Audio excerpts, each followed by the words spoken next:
Hallelujah. സ്നേഹം നിറഞ്ഞ ദൈവമക്കളെ, ഒരിക്കൽ കൂടി കർത്താവായ ഈശോയുടെ നാമത്തിൽ വചന കൃപാഗ്നി ശുശ്രൂഷയിലേക്ക് ഏവരെയും ഒത്തിരി സ്നേഹത്തോടെ ക്ഷണിക്കുകയാണ്. നിങ്ങൾക്ക് എല്ലാവിധ അനുഗ്രഹങ്ങളും നേർന്നുകൊണ്ട് പ്രാർത്ഥനയിലേക്ക് നമുക്ക് കടന്നു വരുന്നു. ദൈവം നിങ്ങളോരോരുത്തരെയും സമൃദ്ധമായിട്ട് അനുഗ്രഹിക്കട്ടെ. നമ്മൾ കഴിഞ്ഞ 2 എപ്പിസോഡിനകത്ത് മരണവുമായിട്ട് ബന്ധപ്പെട്ടാണ് ചിന്തിച്ചുകൊണ്ടിരുന്നത്. മരണം എങ്ങനെ രംഗപ്രവേശം ചെയ്തു, പിന്നെ ഈ ലോകത്ത് നടക്കുന്ന ചില മരണങ്ങൾ, നല്ല മരണങ്ങൾ, അല്ലാത്ത മരണങ്ങളെക്കുറിച്ച് നമ്മൾ ചിന്തിച്ചത്. ഇനി നമ്മൾ യഥാർത്ഥത്തിലുള്ള മരണത്തിലേക്ക് നമ്മൾ ചിന്തിക്കാനായിട്ട് പോവുക. അതിൻ്റെ 3ാമത്തെ ഭാഗമാണ്. എല്ലാവരും ശ്രദ്ധയോടെ ഈ വചനഭാഗം കേൾക്കുക, ധ്യാനിക്കുക. നമ്മൾ ഇതേക്കുറിച്ച് ചിന്തിക്കുമ്പോൾ ജ്ഞാനത്തിൻ്റെ പുസ്തകം 15-ാം അധ്യായം 8-ാമത്തെ തിരുവചനം. ജ്ഞാനത്തിൻ്റെ പുസ്തകം 15-ാം അധ്യായം 8-ാമത്തെ തിരുവചനത്തിൽ കർത്താവിൻ്റെ ആത്മാവ് അരുളി ചെയ്യുന്നത് എങ്ങനെയാണ്? അല്പകാലം മുമ്പ് മണ്ണുകൊണ്ട് നിർമ്മിക്കപ്പെട്ടവനും അല്പകാലം കഴിയുമ്പോൾ തനിക്ക് കടമായി ലഭിച്ച ആത്മാവിനെ ദാതാവ് ആവശ്യപ്പെടുമ്പോൾ തിരിച്ചേൽപ്പിച്ച് മണ്ണിലേക്ക് മടങ്ങേണ്ടവനാണ് മനുഷ്യൻ. നമുക്കറിയാം, നമ്മുടെ സൃഷ്ടിയെക്കുറിച്ച് നമുക്കറിയാം. നമ്മളെ ഈ ശരീരം മണ്ണ് കൊണ്ടാണ് മെനഞ്ഞത്. ആ മണ്ണിലേക്ക് കർത്താവ് തൻ്റെ ജീവനെ നൽകിയാണ് നമുക്ക് ജീവൻ നൽകിയത്. അപ്പോൾ ആ നൽകിയിരിക്കുന്ന ജീവനെ ദാതാവ് ആവശ്യപ്പെടുമ്പോൾ തിരിച്ചേൽപ്പിക്കാൻ ഉത്തരവാദിത്വവും കടപ്പാടുമുള്ളവരാണ് നമ്മൾ ഓരോരുത്തരും. സഭാപ്രസംഗകന്റെ പുസ്തകം 12:7 നമ്മൾ കാണുന്നുണ്ട്, ധൂളി അതിൻ്റെ ഉറവിടമായിരിക്കുന്ന മണ്ണിലേക്ക് മടങ്ങും. ധൂളി അതിൻ്റെ ഉറവിടമായിരിക്കുന്ന മണ്ണിലേക്ക് മടങ്ങും. ആത്മാവ് തൻ്റെ ദാതാവായ ദൈവത്തെങ്കിലേക്ക് തിരിച്ചു പോവുകയും ചെയ്യും. അപ്പം ശരീരം, ധൂളി എന്ന് പറയുന്ന ശരീരമാണ്. ശരീരം എവിടുന്ന് മെലിഞ്ഞെടുത്തിരിക്കുന്നു ആ മണ്ണിലേക്ക് ശരീരം അലിഞ്ഞു ചേരും. അതിലേക്ക് ദൈവം നിശ്വസിച്ച ജീവൻ, അത് ദൈവം നൽകിയിരിക്കുന്ന ജീവനാണ്, തൻ്റെ തന്നെ ജീവനാണ്. ആ ജീവൻ എങ്ങോട്ട് പോകും? അത് തന്ന ദാതാവായിരിക്കുന്ന ദൈവത്തിൻ്റെ അടുക്കലേക്ക് തിരിച്ചു പോകണം. ഇതാണ് ദൈവത്തിൻ്റെ ആഗ്രഹം, ദൈവത്തിൻ്റെ പദ്ധതിയും അതാ. അപ്പോൾ ആത്മാവ് എങ്ങോട്ട് ചെല്ലണം? ദൈവസമക്ഷം കടന്ന് ചെല്ലണം. Price the lord. Hallelujah, hallelujah, hallelujah, hallelujah, hallelujah, hallelujah. യേശുവേ നന്ദി, യേശുവേ സ്തുതി. സാമുവേലിൻ്റെ പുസ്തകം, പഴയ നിയമത്തിലെ സാമുവേലിൻ്റെ പുസ്തകം 2 സാമുവേൽ 14:14. 2 സാമുവേൽ 14:14 പറയുകയാണ്, നാം എല്ലാവരും മരിക്കും. അതൊരു യാഥാർത്ഥ്യമാണ്, മാറ്റമില്ലാത്ത ഒരു യാഥാർത്ഥ്യമാണ്. ഭൂമിയിൽ ജനിച്ചു വീണു എല്ലാവരും മരിക്കും. ഒരു മനുഷ്യൻ അമ്മയുടെ ഗർഭപാത്രത്തിൽ ജീവൻ തുടിക്കുന്ന നിമിഷം മുതൽ അവൻ്റെ യാത്ര മരണത്തിലേക്കാണ്. അതുകൊണ്ടാണ് സാമുവേൽ പ്രവാചകനിലൂടെ പറയുന്നത്, നാം എല്ലാവരും മരിക്കും. നിലത്ത് വീണ് ചിതറിയാൽ തിരിച്ചെടുക്കാൻ പറ്റാത്ത വെള്ളം പോലെയാണ് നാം. നമുക്കറിയാം, വെള്ളം നിലത്ത് വീണ് കഴിഞ്ഞാൽ, ഒരു തുള്ളി വെള്ളം അല്ല 2 തുള്ളി വെള്ളവും നിലത്ത് വീണ് കഴിഞ്ഞാൽ അതിനെ നമുക്ക് തിരിച്ചെടുക്കാനായിട്ട് പറ്റത്തില്ല. അതവിടെ പറ്റിച്ചേർന്ന് ആ മണ്ണിലേക്ക് അലിഞ്ഞു ചേരുകയാണ്. അതുപോലെ മാത്രമാണ് മനുഷ്യൻ്റെ കാര്യം. നാം എല്ലാവരും മരിക്കും. നിലത്ത് വീണ് ചിതറിയാൽ തിരിച്ചെടുക്കാൻ പറ്റാത്ത വെള്ളം പോലെയാണ് നമ്മൾ ഓരോരുത്തരും. അത്രയേ ഉള്ളൂ നമ്മുടെ ജീവിതം എന്ന് പറയുന്നത്. നമുക്കറിയാം, വിശുദ്ധ ഗ്രന്ഥത്തിൽ 1000 വർഷത്തിനടുത്ത് ജീവിച്ചിരുന്നവരുണ്ട്. 964 വയസ്സ് വരെയൊക്കെ ജീവിച്ചിരുന്നു. അവരുടെ തിന്മ വളരെ വലുതാണെന്ന് ദൈവം കണ്ടു കഴിഞ്ഞപ്പോൾ, അവർ തിന്മയിൽ തന്നെയാണ് ജീവിക്കുന്നതെന്ന് കണ്ടു കഴിഞ്ഞപ്പോൾ ദൈവം അവരുടെ ആയുസ് വെട്ടിക്കുറച്ചു, 125 ആക്കി. സങ്കീർത്തകൻ പറയാണ് 70 ഏറിയാൽ 80. അത് ഈ ഒരു കാലഘട്ടത്തിലേക്ക് പോയി കഴിഞ്ഞാൽ ചിലപ്പോൾ ഒരു 100 110 വരെ ചിലപ്പോൾ ജീവിച്ചിരിക്കും. ഈ അടുത്ത കാലത്ത് ഇടത്തുവായിലുള്ള ഒരു അമ്മച്ചി മരിച്ചു. 116 വയസ്സിലാണ് മരിച്ചത്.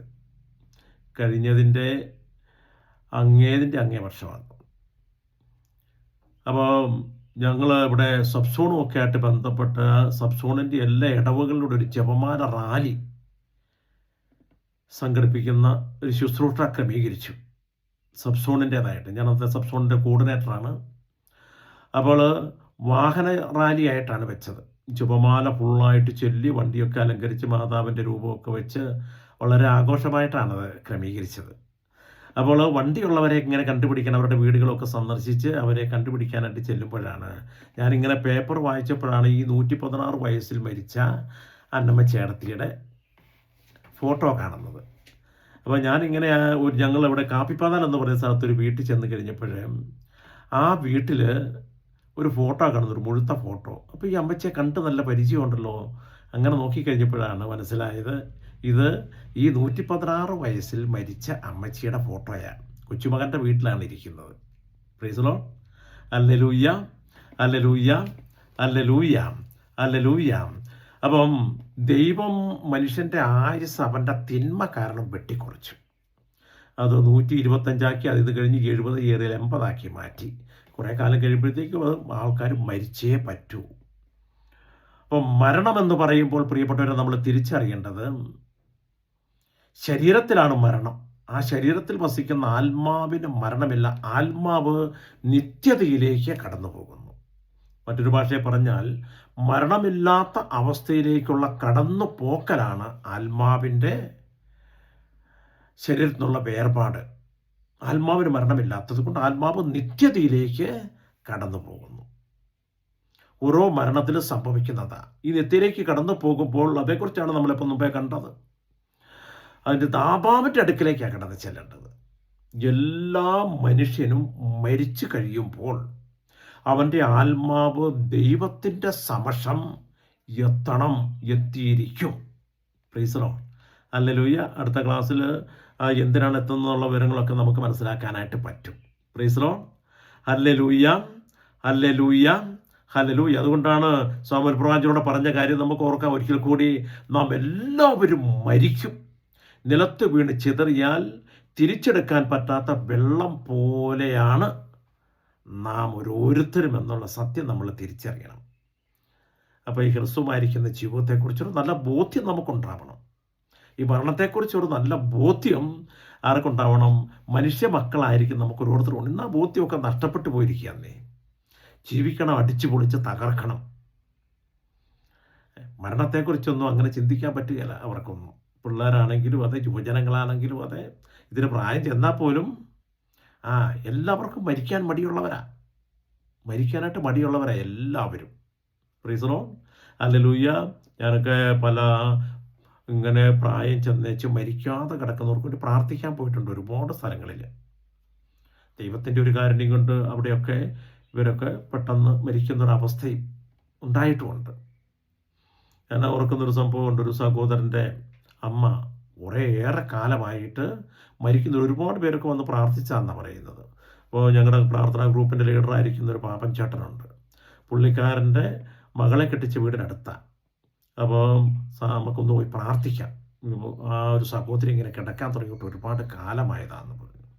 പ്രിയപ്പെട്ടവരെ, ഞങ്ങളവിടെ അങ്ങനെ പ്രാർത്ഥിക്കാനായിട്ട് ചെന്ന് കഴിഞ്ഞപ്പോൾ അവരോട് കർത്താവ് വെളിപ്പെടുത്തുന്ന ചില കാര്യങ്ങൾ ചോദിച്ചു കഴിഞ്ഞപ്പോൾ അവർ ജീവിച്ചിരുന്ന കാലഘട്ടങ്ങളിൽ ചില പ്രവൃത്തികൾ, ആഭിചാരവുമായി ബന്ധപ്പെട്ട ചില പ്രവൃത്തികളിൽ ഉണ്ടായിരുന്നൊരു വ്യക്തിയാണ്.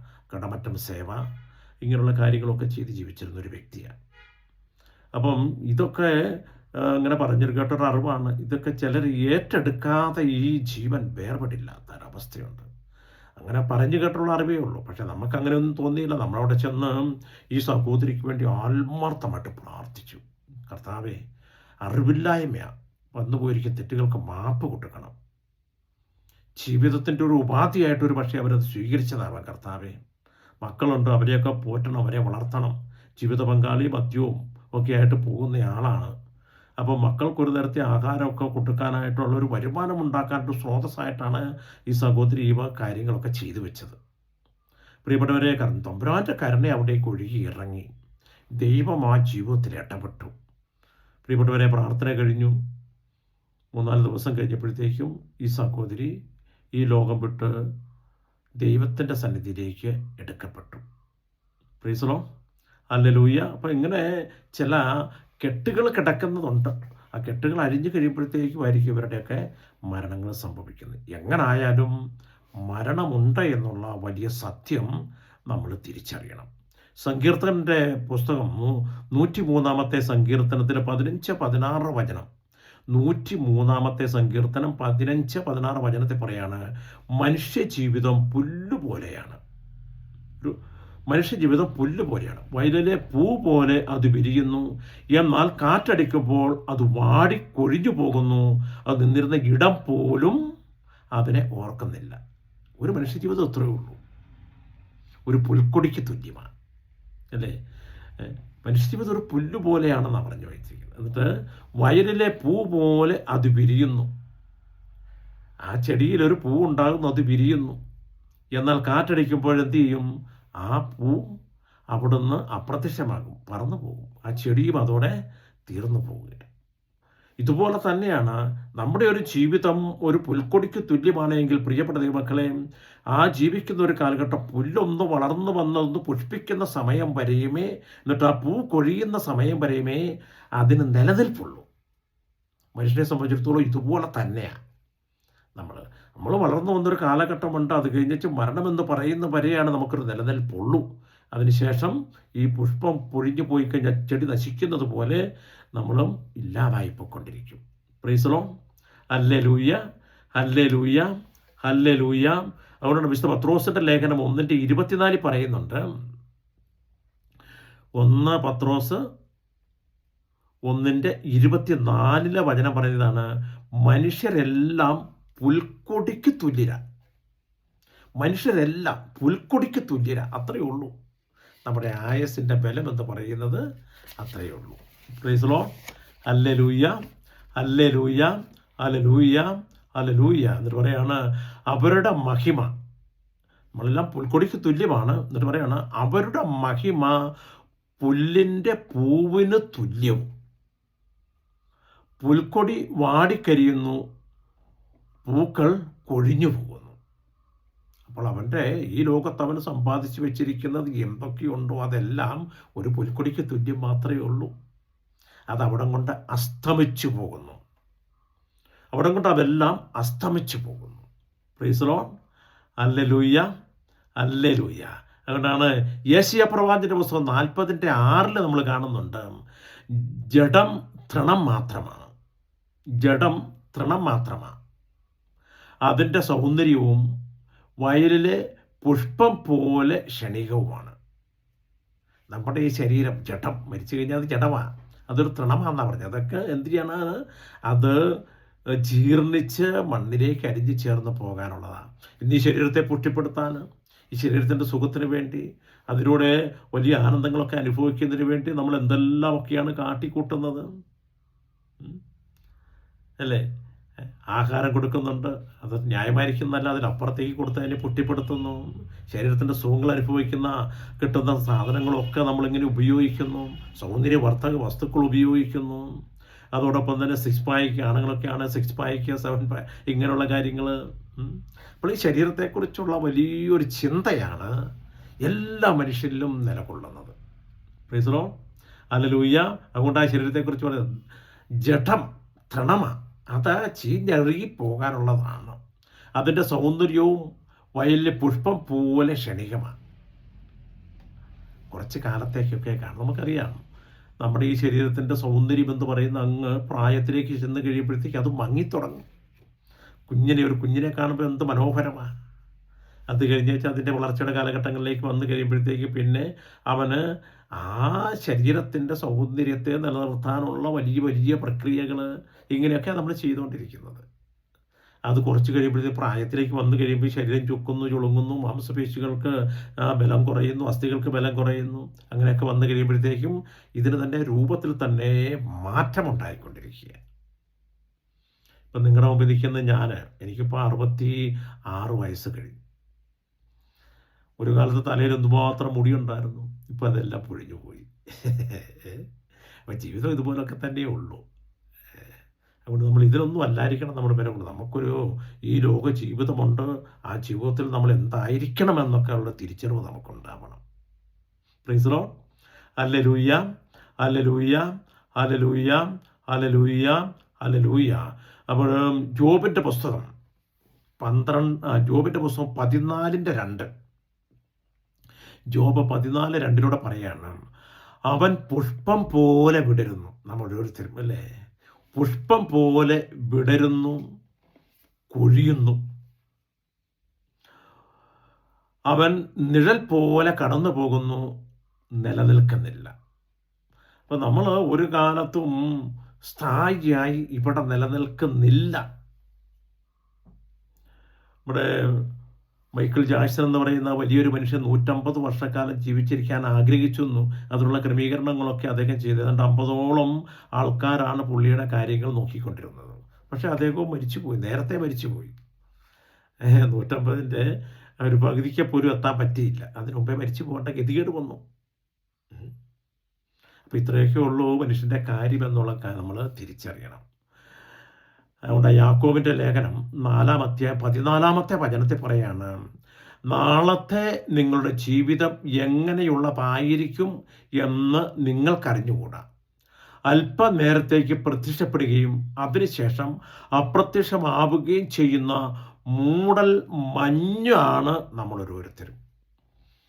മൂടൽ മഞ്ഞ് സ്ഥായിയായിട്ട് അവിടെ നിലനിൽക്കുന്നില്ല. അതിങ്ങനെ വന്ന് അല്പമൊക്കെ നിന്നു, അത് കഴിച്ചത് അങ്ങോട്ട് മാറിപ്പോകുന്നത് പോലെ മാത്രമേ ഉള്ളൂ മനുഷ്യൻ്റെ ജീവിതം എന്ന് ഉള്ള വലിയ നഗ്ന സത്യം നമ്മൾ തിരിച്ചറിയണം.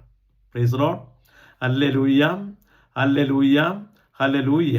ഈ ഹ്രസ്വമായിരിക്കുന്ന ഒരു ജീവിത കാലഘട്ടത്തിൽ ജീവിക്കാൻ വേണ്ടി ഈ മനുഷ്യൻ എന്തുമാത്രം തത്രപ്പാടുകളാണ് നടത്തുന്നത്, എന്തെല്ലാമൊക്കെയാണോ സ്വരൂപിച്ച് കൂട്ടുന്നത്.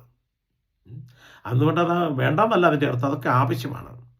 ഒരു പരിധിയുണ്ട്, അതിനൊക്കെ ഒരു ലിമിറ്റുണ്ട്. ഒരു മനുഷ്യന് വേണ്ടതെന്ത് അത് മതി. അതിനപ്പുറത്തേക്കൊക്കെ ഇങ്ങനെ വെട്ടിപ്പിടിച്ച് ജീവിതം ഇങ്ങനെ ആസ്വദിക്കുന്നതിന് വേണ്ടിയൊക്കെ നമ്മൾ ആകുന്ന ഒരുപാട് വ്യക്തികളെ നമുക്ക് കാണാം. അതുകൊണ്ടാണ് പ്രിയപ്പെട്ടവരെ, തിമോത്തിയോസിൻ്റെ 1-ാമത്തെ പുസ്തകം 1 തിമോത്തി 6:7 അവിടുന്ന് പറയുന്നുണ്ട്, നാം ലോകത്തിലേക്ക് ഒന്നും കൊണ്ടുവന്നില്ല, ഇവിടെ നിന്ന് ഒന്നും കൊണ്ടുപോകാനും നമുക്ക് സാധിക്കത്തില്ല. നമ്മൾ ജനിക്കുന്നത് അമ്മയുടെ ഗർഭപാത്രത്തിലാണ് ജീവൻ പ്രാപിക്കുന്നത്. അവിടെ നിന്ന് അമ്മ ഈ ലോകത്തിലേക്ക് നമ്മളെ പ്രസവിക്കുക, അപ്പോഴേ നമ്മൾ ഈ ലോകമായിട്ടുള്ളൂ. അപ്പോൾ നമ്മൾ ഒന്നും കൊണ്ടുവരുന്നില്ല, ഒന്നും നഗ്നനായിട്ട് കടന്നു വന്നു, നഗ്നനായി തന്നെയാണ് തിരിച്ചു പോകുന്നത്. പിന്നെ ആ ശരീരം, ആ ഒരു മരിച്ച ശരീരമായതുകൊണ്ട് ഇത്രയും നല്ലൊരു ഉടുപ്പും അല്ലെങ്കിൽ ഒരു പാൻറ്റോ കാലിലൊരു ഷൂവോ ഇങ്ങനെയൊക്കെ വെച്ച് കയ്യിലൊരു കുരിശും ഒക്കെ വെച്ച് ഇവരെ അങ്ങോട്ട് വിടുന്നു എന്ന് മാത്രമേ ഉള്ളൂ. പക്ഷേ അതൊക്കെ എന്തായിട്ട് മാറും? ജീർണിച്ചു പോകും. Price the lord. Hallelujah, hallelujah, hallelujah. അപ്പോൾ നമ്മൾ ഈ ലോകത്തിലേക്ക് ഒന്നും കൊണ്ടുവന്നിട്ടില്ല, നഗ്നനായി വന്നു, നഗ്നനായി തന്നെ ഞാൻ തിരിച്ചു. ജോബ് പറയുന്നുണ്ട്, ഞാൻ നഗ്നനായിട്ട് വന്നു, നഗ്നനായി തന്നെ ഞാൻ തിരിച്ചു പോകും. കർത്താവ് എടുത്തു, അത്രയേ ഉള്ളെന്നാണ് പറയുന്നത്. അപ്പോൾ നമ്മൾ ഓർക്കുക, നമ്മളിതൊന്നും വെട്ടിപ്പിടിക്കാനോ കെട്ടിപ്പിടിച്ചിരിക്കാനോ ഉള്ളതല്ല. എല്ലാം ഇട്ടെറിഞ്ഞേച്ച് പ്രിയപ്പെട്ട മക്കളെ നമുക്ക് കടന്നു പോകേണ്ടതായിട്ട് വരും. അതുകൊണ്ടാണ് കൊറിന്ത്യോസ്കാർക്ക് എഴുതിയ 1-ാമത്തെ ലേഖനം 4-ാം അധ്യായം 7-ാമത്തെ വചനത്തിലൂടെ കർത്താവ് ഒരു കാര്യം കൂടെ പറയുകയാണ്, നിനക്ക് എന്തു പ്രത്യേക മാഹാത്മ്യമാണ് ഉള്ളത്? ദാനമായി ലഭിച്ചതല്ലാതെ നിനക്ക് എന്തുണ്ട്? എത്ര ശക്തമാ! ദാനമായി ലഭിച്ചതല്ലാതെ നിനക്ക് എന്തുണ്ട്? എല്ലാം ദാനമായിരിക്കെ ദാനമല്ല എന്ന മട്ടിൽ എന്തിന് നീ അഹങ്കരിക്കുന്നു? എന്തിന് നീ അത് കെട്ടിപ്പിടിച്ചുകൊണ്ടിരിക്കുന്നു? എല്ലാം ഇട്ടെറിയാനുള്ളതാണ്. മരിച്ചു കഴിഞ്ഞാൽ ഇതൊന്നും കൈക്കകത്ത് നിൽക്കില്ല, അതൊക്കെ ഇങ്ങനെ കയ്യിൽ നിന്ന് വിട്ടു പൊക്കോണ്ടേയിരിക്കും. അപ്പോൾ നമ്മൾ ജീവിച്ചിരിക്കുന്ന കാലഘട്ടത്തിൽ നമ്മുടെ കർത്തവ്യങ്ങളും നിറവേറ്റുക, അത് ആവശ്യമാണ്. അവൻ്റെ ജീവിതം അന്തസ്സുമായിട്ട് ബന്ധപ്പെട്ട കർത്തവ്യങ്ങളും നിറവേറ്റിയിരിക്കണം. അതോടൊപ്പം തന്നെ എന്തായിരിക്കണം? നമ്മുടെ മരണമെന്നോ ഒരു പ്രതിഭാസമുണ്ട് എന്നുള്ള ഒരു ആഴപ്പെട്ട ബോധ്യം ഉണ്ടാവണം. മരണത്തിൽ നിന്റെ ശരീരത്തിൽ ഒരു ആത്മാവുണ്ട്, അത് വേർപെടും, അത് ദൈവസന്നിധിയിലേക്ക് കടന്ന് ചെല്ലേണ്ടതാണ്. അപ്പോൾ അതവിടെ ഈ ലോകത്തുള്ള ജീവിതം ഏറ്റവും നീതിയോടെ കർത്താവിൻ്റെ ഹിതമനുസരിച്ച് ഏറ്റവും നീതിയോടെ നമുക്ക് ജീവിക്കണം. Price the lord. Hallelujah, hallelujah, hallelujah, hallelujah. Alexander ചക്രവർത്തി യുദ്ധമൊക്കെ ചെയ്ത് ലോകം മുഴുവൻ തന്നെ കുറേ ഏഷ്യയുടെ ഭാഗങ്ങൾ വരെയും കീഴടക്കിയ ഒരു വ്യക്തിയാണ്. അദ്ദേഹം ഇന്ത്യയിൽ വന്നൊരു യുദ്ധത്തിൽ അദ്ദേഹം പരാജയപ്പെട്ടു പോയി. മറ്റൊരു യുദ്ധമൊക്കെ നടത്തിക്കൊണ്ടിരിക്കുമ്പോൾ അദ്ദേഹം രോഗിയായിട്ട് മാറി. അപ്പോൾ വൈദ്യരൊക്കെ ഉണ്ട്. വൈദ്യർ പറഞ്ഞ് രക്ഷയില്ല, മരിച്ചു പോകത്തേ ഉള്ളൂ. അപ്പോൾ അലക്സാണ്ടർ ചക്രവർത്തി പറഞ്ഞൊരു കാര്യമുണ്ട്. ഞാൻ മരിച്ച് എൻ്റെ വിലാപയാത്ര നടക്കുമ്പോൾ എൻ്റെ ശവപ്പെട്ടിയുടെ 2 സൈഡിൽ 2 ദ്വാരമുണ്ടാക്കി എൻ്റെ 2 കൈകളും പുറത്തേക്കിട്ടിരിക്കണം. വലിയൊരു മെസ്സേജ് അതിലൂടെ കൊടുക്കുന്നത്. അലക്സാണ്ടർ എന്ന് പറയുന്ന മഹാചക്രവർത്തി, ലോകം മുഴുവൻ വെട്ടിപ്പിടിച്ചുകൊണ്ടിരുന്ന മഹാചക്രവർത്തി, ഈ ലോകം വിട്ടു പോയപ്പോൾ ഇതൊന്നും കൊണ്ടുപോകാനില്ല, എല്ലാം ഇവിടെ ഉപേക്ഷിച്ച് പോകേണ്ടതായിട്ട് വരുന്നു. വലിയൊരു സന്ദേശമാണ് നമുക്ക് നൽകുന്നത്. അപ്പം പ്രിയപ്പെട്ട ദൈവമക്കളെ, നമ്മുടെ ഈ ലോക ജീവിതത്തിൽ ഇതിനൊന്നും അല്ലായിരിക്കണം പ്രാധാന്യം. അതിലപ്പുറത്ത് എന്തോ ഉണ്ട്. അതിലേക്കായിരിക്കണം നമ്മുടെ ശ്രദ്ധകൾ. ദൈവത്തിൽ ആശ്രയിക്കണം. ദൈവം തന്ന ജീവൻ ദൈവത്തിൻ്റെ ഹിതപ്രകാരം, ദൈവത്തിൻ്റെ ആഗ്രഹപ്രകാരം ആ ജീവനെ നമ്മൾ പരിപോഷിപ്പിക്കണം, വളർത്തിയെടുക്കണം. Praise the lord. ജോബിൻ്റെ പുസ്തകം 7-ാം അധ്യായം 6 മുതൽ 10 വരെയുള്ള വചനത്തിലൂടെ വളരെ മനോഹരമായിരിക്കുന്ന ഒരു കാര്യം പറഞ്ഞു വെക്കുകയാണ്. പ്രിയപ്പെട്ടവരെ, വചനം ഇതാണ്: എൻ്റെ ദിനങ്ങൾ നെയ്ത്തുകാരൻ്റെ ഓടത്തേക്കാൾ വേഗത്തിൽ കടന്നു പോകുന്നു, പ്രത്യാശയില്ലാതെ അത് അസ്തമിക്കുന്നു. എൻ്റെ ജീവൻ ഒരു ശ്വാസം മാത്രമാണെന്ന് അനുസ്മരിക്കണമേ. എൻ്റെ കണ്ണുകൾ ഇനി ഒരിക്കലും നന്മ ദർശിക്കുകയില്ല. എന്നെ കാണാറുള്ള കണ്ണുകൾ പിന്നീട് ഒരിക്കലും എന്നെ കാണുകയില്ല.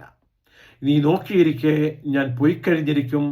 മേഘങ്ങൾ മാഞ്ഞു മറയുന്നത് പോലെ പാതാളത്തിൽ പതിക്കുന്നവർ മടങ്ങി വരികയില്ല. അവൻ തൻ്റെ വീട്ടിലേക്ക് ഒരിക്കലും തിരിച്ചു വരുന്നില്ല.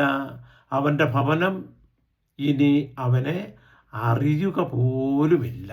എത്ര മനോഹരമായിട്ട് മരണത്തെക്കുറിച്ച് പറഞ്ഞു വെച്ചിരിക്കുകയാണ് അല്ലേ. എൻ്റെ ദിനങ്ങൾ നെയ്ത്തുകാരൻ്റെ ഓടത്തേക്കാൾ വേഗത്തിൽ കടന്നുപോയി ഹ്രസ്വമായിരിക്കുന്ന ഒരു ജീവിതം. അത് പെട്ടെന്ന് മാഞ്ഞു മറഞ്ഞു പോയിക്കൊണ്ടേയിരിക്കും. പ്രത്യാശയില്ലാതെ അത് അസ്തമിക്കുന്നു. ഈ ലോകത്തിൽ ദൈവത്തിൽ ആശ്രയിച്ചല്ല ജീവിക്കുന്നതെങ്കിൽ ജനിച്ചു മരിച്ചു, അത്രയേ ഉള്ളൂ. ഇന്നത്തെ യുവജനങ്ങളുടെ ഇടയിലേക്കൊക്കെ കടന്നു വന്നിരിക്കുന്ന ഒരു വലിയ ചിന്തയാണ്. എല്ലാവരും ജനിക്കും മരിക്കും, അത്രയേ ഉള്ളൂ. ഒരു മൃഗം ഉണ്ടായി ചത്തുപോകുന്ന പോലെയാണ് അതിനെ കാണുന്നത് എല്ലാവരും. അതുകൊണ്ട് ഈ ലോകം നമുക്ക് അടിച്ചു പൊളിക്കാനുള്ളതാണ്, എല്ലാ സുഖങ്ങളും അനുഭവിക്കാനുള്ളതാണ്. ഈ ഒരു കാഴ്ചപ്പാടിലൂടെയാണ് ഇന്ന് നല്ലൊരു വിഭാഗം ജനങ്ങളും കടന്നു പോയിക്കൊണ്ടിരിക്കുന്നത്.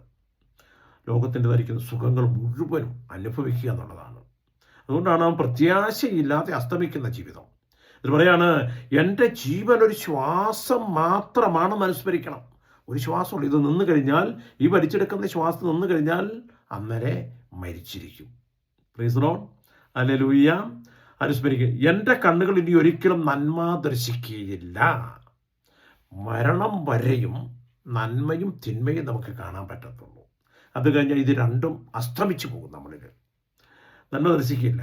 എന്നെ കാണാറുള്ള കണ്ണുകൾ പിന്നീട് ഒരിക്കലും, എന്നെ കാണാറുള്ള കണ്ണുകൾ പിന്നീട് ഒരിക്കലും എന്നെ കാണുക ഇല്ല.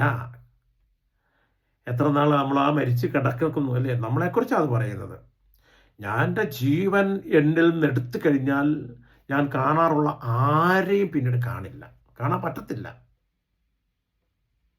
ജീവിച്ചിരിക്കുമ്പോൾ മാത്രമേ ഈ കണ്ണിലൂടെ നമുക്കിതൊക്കെ കാണാനായിട്ട് പറ്റത്തുള്ളൂ. Price the lord. ഹല്ലേലൂയ. പിന്നീട് ഒരിക്കലും എന്നെ കാണുകയില്ല. നീ നോക്കിയിരിക്കെ ഞാൻ പോയിക്കഴിഞ്ഞിരിക്കും. മേഘങ്ങൾ മാഞ്ഞു മറയുന്നത് പോലെ പാതാളത്തിൽ പതിക്കുന്നവർ മടങ്ങി വരികയില്ല. അവൻ തൻ്റെ വീട്ടിലേക്ക് ഒരിക്കലും തിരിച്ചു വരുന്നില്ല. അവൻ്റെ ഭവനം ഇനി അവനെ അറിയുക പോലുമില്ല. ഭിത്തിയിലൊരു ഫോട്ടോ കാണും, അതൊരു കുറച്ച് കാലത്തേക്കേ കാണത്തുള്ളൂ. അത് കഴിഞ്ഞൊരു പുതിയ വീടുമൊക്കെ പണിയുമ്പോൾ ഈ സാധനമൊക്കെ എടുത്ത് ദൂരെ കളഞ്ഞിരിക്കും. ഭിത്തിയിൽ പോലും പിന്നീട് കാണില്ല, ഓർമ്മയിൽ പോലും കാണില്ല. ആ കാലത്ത് ജീവിച്ചിരിക്കുന്ന ആ തലമുറ, പിന്നെ പറഞ്ഞു കേട്ടിരിക്കുന്ന ഒരു തലമുറയൊക്കെ ചിലപ്പോൾ ഓർക്കുള്ളൂ, പിന്നീട് ഇതൊന്നും ഓർക്കാറ് പോലുമില്ല. ഇതാണ് മനുഷ്യൻ്റെ അവസ്ഥ. അതുകൊണ്ട് പ്രിയപ്പെട്ട ദൈവമക്കളെ, മരണമെന്ന് പറയുന്നതിനെക്കുറിച്ചൊരു നല്ല ബോധ്യം നമുക്ക് ഉണ്ടാവണം. എല്ലാ മനുഷ്യനും മരിക്കും. മരിക്കുന്നവൻ ദൈവനീതിയിൽ മരിക്കണം. ജീവിക്കുന്ന കാലം ദൈവനീതിയിൽ ജീവിക്കണം. ഈ വചനത്തിന് അധിഷ്ഠിതമായിരിക്കുന്ന ജീവിതം, സഭയോട് ചേർന്നുള്ളൊരു ജീവിതം, സഭാത്മകമായിരിക്കുന്നൊരു ജീവിതം, ആ ജീവിതത്തിൻ്റെ പരിപൂർണതയിലേക്ക് വരാൻ, നിത്യതയിലേക്ക് വരാൻ പരിശുദ്ധ കുർബാനയിൽ കേന്ദ്രീകൃതമായിരിക്കുന്ന ഒരു ജീവിതമായിരിക്കണം പ്രിയപ്പെട്ട മക്കളെ നമുക്ക് ഓരോരുത്തർക്കും ഉണ്ടാവേണ്ടത്. അതുകൊണ്ട് ഈ ഒരു ജീവിതം ഏറ്റവും അനുഗ്രഹത്തിൻ്റെ ഒരു ജീവിതം, ദൈവം കനിഞ്ഞ് നൽകിയിരിക്കുന്ന ഇത്. ഒത്തിരി സ്നേഹത്തോടെയാണ് ദൈവം ഇതെല്ലാം നമുക്ക് തന്നല്ലേ. ഈ പ്രപഞ്ചം മുഴുവൻ സൃഷ്ടിച്ച് തൻ്റെ മക്കൾക്ക് അനുഭവിക്കാൻ വേണ്ടി ദൈവം തന്നതാണ്. അപ്പോൾ അവിടുത്തെ ആ ജീവിതം ദൈവത്തിന് ഏറ്റവും പ്രീതികരമായിട്ടുള്ള ജീവിതമായിരിക്കണം. നമ്മൾ അത് ഓർക്കേണ്ട ഒരു കാര്യമാണ്. Price the lord. Hallelujah, hallelujah, hallelujah. മരിച്ചു കഴിഞ്ഞാൽ ചില വ്യത്യസ്തമായിരിക്കും ചില കാഴ്ചപ്പാടുകളൊക്കെ ചിലർക്കുണ്ട്. ചിലർ മരിച്ചു കഴിഞ്ഞാൽ ആത്മാവ് ഇതിലേ നടക്കുന്നു, അതിലേ വരുന്നു, ഇതിലേ വരുന്നു, ഇങ്ങനെയൊക്കെയുള്ള കാഴ്ചപ്പാടുകളുണ്ട്. ഭയപ്പാടുകൾ ഉളവാക്കുന്നുണ്ട് അതിൻ്റെ പേരിൽ. അങ്ങനെയൊന്നും ഒരിക്കലും വരില്ല. ഒരു വ്യക്തി മരിച്ചു കഴിഞ്ഞാൽ പിന്നെ അവൻ ഇങ്ങോട്ട് വരാൻ അവനെക്കൊണ്ട് പറ്റില്ല. അടുത്ത ദിവസങ്ങൾ നമുക്കത് മനസ്സിലാക്കാനായിട്ട് പറ്റും. അപ്പോൾ അങ്ങനെയൊക്കെ വരുന്നുണ്ടെങ്കിൽ ആരാ വരുന്നത്? അവൻ്റെ രൂപത്തിലും ഭാവത്തിലും തിന്മയായിരിക്കുന്നവനാണ്. അതുകൊണ്ട് പ്രിയപ്പെട്ട ദൈവമക്കളെ, മരണം എന്ന് പറയുന്നതിനെ നമ്മൾ ഭയപ്പെടാനുള്ളതല്ല. ജീവിതകാലത്തെയാണ് നീ ഭയപ്പെടേണ്ടത്. അതിനുശേഷം വരുന്ന ആ വിധിയെക്കുറിച്ചൊക്കെ നമ്മൾ അടുത്ത ദിവസം കാണുന്നത് ജഡ്ജ്മെൻറ്റിനെ കുറിച്ചാണ്. ഇതിന് ശേഷം വരുന്ന ജഡ്ജ്മെൻറ്റ്. അപ്പോൾ ആ ജഡ്ജ്മെൻറ്റിലൂടെ നമുക്ക് ഈ കാര്യങ്ങളൊക്കെ നന്നായിട്ട് ബോധ്യമായിട്ട് വരും. അതുകൊണ്ട് പ്രിയപ്പെട്ട മക്കളെ, ദൈവം നിന്നെ സൃഷ്ടിച്ചത് മഹത്വത്തിൻ്റെ പൂർണ്ണതയിലാണ്, സ്നേഹത്തിൻ്റെ പൂർണ്ണതയിലാണ്. അതുകൊണ്ട് മനുഷ്യജീവിതം ചുമ്മാ ഈ ലോകത്തിൽ വന്ന് മൺമറിഞ്ഞു പോയി അവസാനിപ്പിച്ച് പോകാനുള്ളതല്ല. ഒരു ഭാഗ്യപ്പെട്ട മരണം, നമ്മൾ കഴിഞ്ഞ ദിവസം കണ്ടു ഭാഗ്യപ്പെട്ട മരണങ്ങൾ. ഒരു ഭാഗ്യപ്പെട്ട മരണം നമുക്കുണ്ടാവണം. അതനുസരിച്ചുള്ള ഒരു ജീവിതം നമുക്ക് ഈ ലോക ജീവിതത്തിൽ നമുക്ക് ക്രമീകരിച്ചെടുക്കുകയും ചെയ്യണം. Price the lord. Hallelujah, hallelujah, hallelujah. പ്രിയപ്പെട്ട മക്കളെ, നിങ്ങൾ ഈ വീഡിയോ മാക്സിമം ആൾക്കാർക്ക് ഷെയർ ചെയ്ത് കൊടുക്കുക. നിങ്ങൾക്ക് ഏതെങ്കിലും വിധത്തിലുള്ള പ്രാർത്ഥന സഹായം ആവശ്യമുണ്ടെങ്കിൽ എന്നെ വിളിക്കാവുന്നതാണ്. എൻ്റെ ഫോൺ നമ്പർ 97 44 93 79 97. ഈ നമ്പറിൽ വിളിച്ചു കഴിഞ്ഞാൽ ഞാൻ ഏതെങ്കിലും തിരക്ക് പിടിച്ചാൽ ശുശ്രൂഷയിലൊക്കെ ആണെങ്കിൽ എടുക്കില്ല. എന്നാലും മിസ് കോൾ കാണുന്ന എല്ലാ നമ്പരും ഞാൻ തിരിച്ചു വിളിക്കും. 2 പ്രാവശ്യം വിളിക്കും എങ്ങനെയാണേലും. അതിനുശേഷം പിന്നെ ഞാൻ വിളിക്കില്ല, അങ്ങനെയാണ്. അതുകൊണ്ട് ഏതെങ്കിലുമൊക്കെ പ്രാർത്ഥനാ സഹായം ആവശ്യമുള്ളവരൊക്കെ ഉണ്ടെങ്കിൽ നിങ്ങൾക്ക് ധൈര്യമായിട്ട് വിളിക്കാം, നിങ്ങൾക്ക് വേണ്ടി പ്രാർത്ഥിക്കും. ഏതായിരുന്നാലും എൻ്റെ ഈ ശുശ്രൂഷ സ്നേഹത്തോടെ സ്വീകരിക്കുന്ന എല്ലാ മക്കൾക്കും നന്ദി പറയുകയും മാക്സിമം എല്ലാവരിലും എത്തിക്കാൻ ശ്രമിക്കുകയും ചെയ്യുക. തുടർന്ന് വരുന്ന എപ്പിസോഡുകളെല്ലാം നിങ്ങൾ കൃത്യമായിട്ട് കേൾക്കണമെന്ന് അറിയിക്കുകയാണ്. എല്ലാ മഹത്വവും നമ്മുടെ കർത്താവായ ഈശോയ്ക്ക് നൽകിക്കൊണ്ട് മക്കളെ എല്ലാവർക്കും യേശു ക്രിസ്തുവിൻ്റെ നാമത്തിൽ നന്ദി പറയുന്നു. ദൈവരാജ്യത്തിൻ്റെ ശക്തി ഇറങ്ങി വരട്ടെ. എല്ലാ മഹത്വവും ദൈവത്തെങ്കിലേക്ക് കടന്നു പോകട്ടെ. ദൈവം നിങ്ങളെ സമൃദ്ധമായി അനുഗ്രഹിക്കട്ടെ. ആമേൻ. ഹല്ലേലൂയ.